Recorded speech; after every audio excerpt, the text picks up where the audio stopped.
güç verdi. Siz de takip ediyorsunuz. 1999'dan beri bir yerel yönetimler deneyimimiz var. Çeşitli dönemler kesintiye uğrasa da sanırım herhalde sadece Türkiye'de değil, bölgede, dünyada demokratik, şeffaf, katılımcı, kadın özgürlükçü, çevre dostu, gençlerin, dezavantajlı grupların, çocukların hizmeti için çok önemli projeler gerçekleştirdik. Bugün de arkadaşlarımızla birlikte yapabildiklerimizi, yapamadıklarımızı konuştuk. Önümüzdeki dönemde yerel yönetimlerimizin daha güçlü bir şekilde sahada projeleriyle olmaları için yapılması gerekenleri birlikte tartıştık. Tabii bunları tartışırken neredeyse kayyum atamalarının da yıl dönümüne gireceğiz. Kayyumu da konuştuk. 2016'dan beri neredeyse 3 dönemdir halkın iradesi gasp ediliyor. Usulsüz bir şekilde belediyelerimiz yönetiliyor. Kayyumların yönettiği belediyelerin tablosunu anlatmayacağım. Kamuoyuna da yansıdı. Basın, yayın organları da birçok şeye şahitlik etti. Ama artık bu kayyumlar gerçekten bu ülkenin bir utancı haline geldi. Bu utancın ortadan kaldırılması gerekiyor. Bu halkın iradesinin gaspının son bulması gerekiyor. Bu dönemde aslında kayyumda ısrar etmek doğru bir şey değil. Başta İçişleri Bakanı olmak üzere yönetenler artık bu ısrardan vazgeçmelidir. Belediyeleri halkın gerçek temsilcilerine iade etmeliler diyoruz.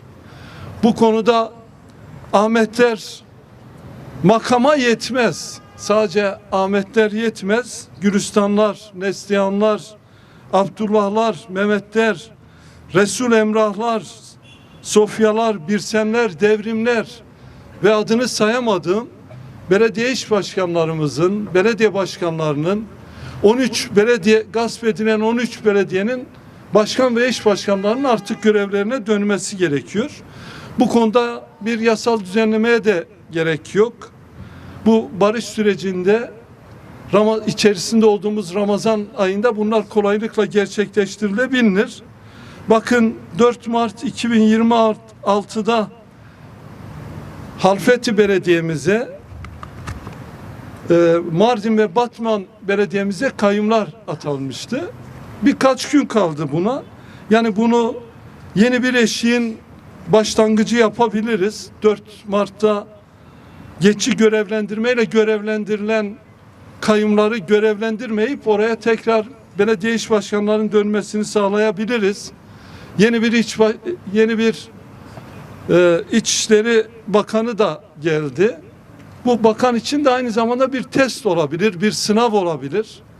Bakan bu geçici görevlendirmeleri aslında onaylamayarak, arkadaşlarımızın geri dönüşünü sağlayarak bu sürece de büyük bir katkı sunabilir. Bunun bir ilk adım olmasını temenni ediyoruz. Umarım bu Ramazan ayı içerisinde de bu konuda çeşitli adımlar atılır. Bunun dışında belediyelerimiz hizmetlerine devam ediyor. Biraz önce içeride konuştuk. Emin olun dünya kadar projeleri var. Olanaksızlıklara rağmen, bürokrasinin ayrımcı tutumuna rağmen, ki o ayrımcılığın da artık ortadan kaldırılması gerekiyor. Biz aynı zamanda bir öz eleştiri partisiyiz. Kendimizi görürüz, şeffafız. Bir eksiklik varsa onu birlikte giderir. O eksiklik yerine daha pozitif adımlarla birlikte eksiklerimizi tamamlarız. Belediyelerimiz hizmetlerine devam edecek. Daha iyi hizmetleri hep birlikte göreceğiz.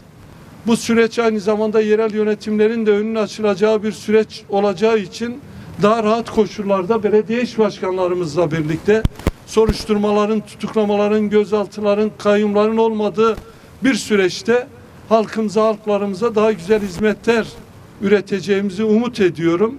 Tekrar hepinizin Ramazan ayını da kutluyorum.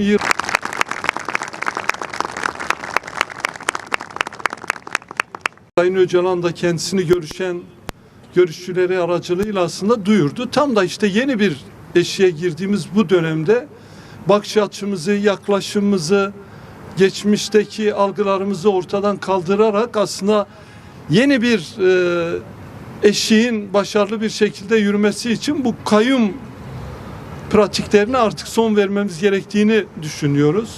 İnsanlar artık sözlerin yerine pratik adımlar görmek istiyorlar. İşte bu kayyumlar da bu yeni sürecin, yeni aşamanın ilk pratik adımları olabilir. Bu çağrıyı bir kez daha buradan Diyarbakır'dan yeniliyoruz.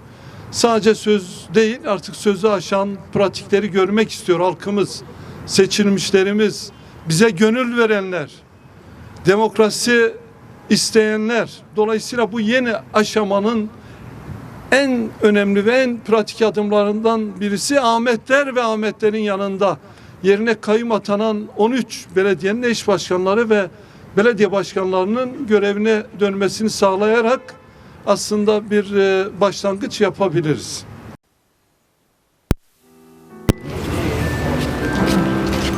Biraz.